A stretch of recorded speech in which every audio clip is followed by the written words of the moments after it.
Hello everyone.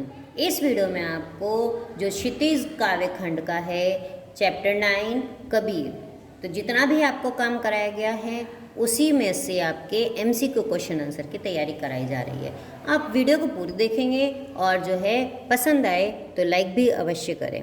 तो देखिए, जो हमारा हमने पैराग्राफ कराया था एक तो वो आएगा, और जो कबीर का जो संक्षिप्त जीवन परिचय है जो आपने लिखा हुआ है उसमें से भी बनकर क्वेश्चन आएंगे कि कबीर का जन्म कब हुआ था, कहाँ हुआ था, पालन पोषण किसने करा था, गुरु कौन थे, रचनाएं कौन सी हैं, भाषा कौन सी है और निधन। इस तरीके से भी हमारे क्वेश्चन बनकर आएंगे। तो आप शुरू करते हैं क्वेश्चन आंसर की ओर, वीडियो की ओर। तो इसमें हमारे सारे एमसीक्यू क्वेश्चन हैं। तो देखिए, सबसे पहले है क्वेश्चन, मोको कहाँ ढूंढे बंदे। पद में कवि ने ईश्वर को कहाँ ढूंढने के लिए कहा है कि कवि ने मतलब कबीर ने, कवि जो है इसके कौन है, कबीर हैं। तो इसको ढूंढने के लिए कहाँ पर कहा है, मंदिर में, तीर्थों में, मस्जिद में या अपने अंदर। जैसे हमें पास ऑप्शन मिलेगा हमें आंसर उसी के अकॉर्डिंग देना। तो कहाँ पर ढूंढने के लिए कहा है, न तो मंदिर में ढूंढने के लिए कहा है, न तीर्थों पर इधर उधर भटकते हुए ढूंढने के लिए कहा है, ना ही मस्जिद में। कबीर ने कहा है कि हमें अगर ईश्वर को ढूंढना है तो हमें अपने अंदर ढूंढना चाहिए। तो आंसर इसका क्या हो गया, अपने अंदर। फिर नेक्स्ट क्वेश्चन है, कबीर के अनुसार निर्गुण ब्रह्मा कहाँ मिलता है। तो यहाँ पे आएगा कबीर के अनुसार निर्गुण ब्रह्म कहाँ मिलता है। यहाँ ब्रह्मा नहीं है, यहाँ ब्रह्म, निर्गुण ब्रह्म कहाँ मिलता है। पहले कहाँ मिलता है, मंदिर में, कैलाश में, सर्वत्र या काबा में। इसमें भी देखिए उसी तरीके से ऑप्शन है। जो निर्गुण ब्रह्म में कहाँ होगा, वो सर्वत्र मतलब सभी जगह पर मिलता है। कबीर के अनुसार निर्गुण ब्रह्म कहाँ मिलता है, सभी जगह मतलब सर्वत्र। यहाँ पे सभी जगह नहीं, जैसे लिखा हुआ उसी के वही हमें लिखना है। हम अपनी तरफ से कोई भी लैंग्वेज बनाकर नहीं लिखनी है। फिर नेक्स्ट क्वेश्चन है, काबा किनका पवित्र स्थान है।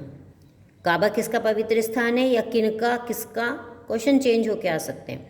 हिंदुओं का, सिखों का, मुसलमानों का या ईसाइयों का। जैसा कि आप सभी जानते हैं काबा जो है मुसलमानों का पवित्र स्थान है। फिर नेक्स्ट क्वेश्चन है, कबीर के अनुसार ईश्वर का वास कहाँ है। कबीर के अनुसार ईश्वर का वास कहाँ है, मंदिर में, जंगल में, आकाश में या प्रत्येक जीव की सांसों में।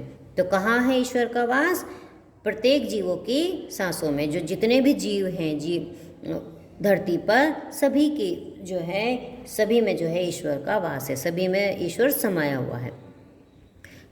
फिर देखिए नेक्स्ट क्वेश्चन है, मोको शब्द का प्रयोग किसके लिए हुआ है। कि जो मोको शब्द है उसका प्रयोग किसके लिए किया गया है, ईश्वर के लिए, मनुष्य के लिए, जीव के लिए या किसी के लिए नहीं। तो मोको, मुझको, मोको मतलब है मुझको कहाँ ढूंढे रे बंदे। बंदे का क्या, मोको के क्या अर्थ हो गया था, ईश्वर अपने लिए कह रहा है कि मुझे तुम कहाँ ढूंढ रहे हो, और बंदे मतलब मनुष्य है, मनुष्य तुम मुझे कहाँ ढूंढ रहे हो। तो मोको का अर्थ किसके लिए हो गया, यहाँ पर ईश्वर के लिए हो गया। तो देखिए नेक्स्ट क्वेश्चन समझ में आ रही है ना आपको। तो अब किस तरीके से हमारे क्वेश्चन आएंगे, किस तरीके से हमें आंसर निकालना है। तो देखिए अब आगे नेक्स्ट क्वेश्चन की ओर चलते हैं। कबीर ने पहले शब्द में किसका विरोध किया है। कि किसका विरोध किया था, मंदिर का, योग साधना का, मस्जिद का या बाहरी आडंबरों का। तो जो है कबीर के शब्द में अधिकतर जो है उन्होंने बाहरी आडंबरों का विरोध किया है, कि जो बाहरी दिखावा करते हैं ऐसी चीज़ों का विरोध किया है। नेक्स्ट क्वेश्चन है, तेरे शब्द का प्रयोग किसके लिए हुआ है। तेरे मनुष्य के लिए है, ईश्वर के लिए है, जीव के लिए है या मंत्रियों के लिए। किसके लिए हुआ है तेरे शब्द का प्रयोग, मनुष्य के लिए किया गया है, ईश्वर के लिए, जीव के लिए नहीं किया गया है, केवल मनुष्य के लिए किया गया। फिर देखिए नेक्स्ट क्वेश्चन क्या है, कबीर का जन्म कब हुआ था। आगे ना आपको बताया जा रहा था कि जो है इनसे भी रिलेटेड क्वेश्चन आ सकते हैं। तो कबीर का जन्म कब हुआ था, 1397 में, 1398 में, 1399 में या 1400 में। अगर हमने कवि का जीवन परिचय अच्छी तरीके से पढ़ रखा है तो हम आंसर फौरन निकाल देंगे कि कबीर का जन्म 1398 ईस्वी में हुआ था। तो फिर कबीर की मृत्यु कहाँ हुई थी, मतलब कबीर दास जी जो है उनकी डेथ कहाँ हुई थी, निधन कहाँ हुआ था, मृत्यु का। क्वेश्चन में यहाँ पे लैंग्वेज भी थोड़ी सी चेंज हो सकती है ना। तो क्वेश्चन है, इसके आंसर देखिए ऑप्शन दे रखे हैं, वाराणसी में, मगध में, मगहर में, इलाहाबाद में। तो कबीर की मृत्यु कहाँ हुई थी? मगहर में हुई थी। फिर कबीर की नेक्स्ट क्वेश्चन देखिए, कबीर की मृत्यु कब हुई थी? पहले क्वेश्चन आ गया कहाँ हुई, कब हुआ था, जन्म कब हुआ था, फिर मृत्यु कहाँ हुई थी, फिर मृत्यु कब हुई थी? 1515 में, 1516 में, 1517 में या फिर 1518 में। अगर हम शुरू से ही याद करके चलेंगे कि कबीर की जन्म, मृत्यु, जन्म स्थान, मृत्यु स्थान, तो हम जल्दी आराम से क्वेश्चन निकाल लेंगे। तो मृत्यु कब हुई थी? 1518 ईस्वी में हुई थी। अब देखिए नेक्स्ट क्वेश्चन है कि कबीर का जन्म कहाँ हुआ था? कबीर का जन्म कहाँ हुआ था? वाराणसी में, मगध में, काशी में या फिर मगहर में। तो कबीर का जन्म कहाँ हुआ था? काशी में हुआ था, है ना। कबीर का जन्म काशी में हुआ था। फिर देखिए कबीर के गुरु का नाम था, या कबीर के गुरु का क्या नाम था? लैंग्वेज चेंज होकर आएगी तो हमें नहीं, जो है कन्फ्यूज़न में नहीं आना है। तो क्या कहाँ हुआ था? रामानंद।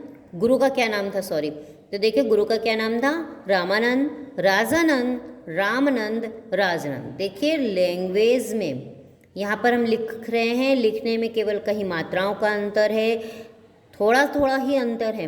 तो हमें पता होना चाहिए कि गुरु का नाम क्या था? रामानंद, मतलब राम आनंद, तो रामानंद था।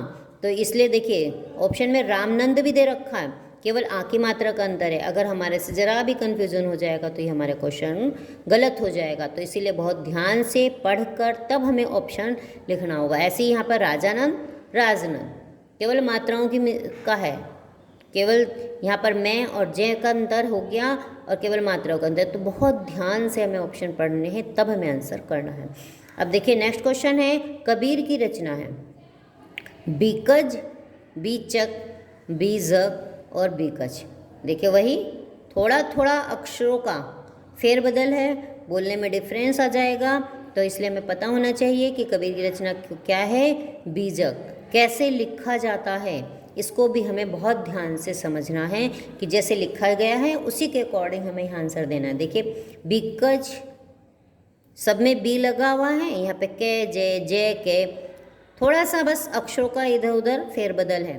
तो हमें ध्यान से पढ़ेंगे तब हम इसका आंसर देंगे। तो क्या है कबीर की रचना? बीजक। तो ध्यान रखेंगे इस चीज़ का। फिर नेक्स्ट क्वेश्चन है कि कबीर की भाषा क्या है? कबीर की भाषा को क्या कहते हैं, है ना। तो देखिए हिंदी, सधुक्कड़ी, अवधी, संस्कृत। तो देखिए कबीर की क्या भाषा है? हिंदी नहीं थी, अवधी भी नहीं थी, संस्कृत भी नहीं थी। क्या थी उनकी भाषा? सधुक्कड़ी। या जैसे अगर सधुक्कड़ी की जगह खिचड़ी आ जाए, पंचमेल खिचड़ी आ जाए, तो हमें ऑप्शन जिस तरीके से मिलेगा उसी के अकॉर्डिंग हमें उसका आंसर देना होगा। और हमें एक चीज़ और कह रही हूँ कि आप लोगों को बहुत ध्यान से आंसर करने पड़ेंगे, क्योंकि थोड़ी बहुत लिखने में ही चेंज होता है। ऑप्शन में हम जब लिखेंगे तो कै, खे, गे, घे है, तो हम कै, खे, गे ही लिखेंगे, अपनी तरफ से 1 2 3 4 नहीं बनाएंगे और ना ही ABCD करके लिखेंगे। अगर हमें ऑप्शन में कै, खे, गे, घे मिल रहा है तो हमें आंसर भी कॉपी में, अपनी टेस्ट कॉपी में कै, खे, गे, घे करके ही देना होगा। ओके, अब आपको आशा करती हूँ कि आपको बहुत अच्छी तरीके से समझ में आ गया होगा कि आपके किस तरीके से क्वेश्चन बन के आएंगे और किस तरीके से हमें सॉल्यूशन इनका करना है। Okay, thank you.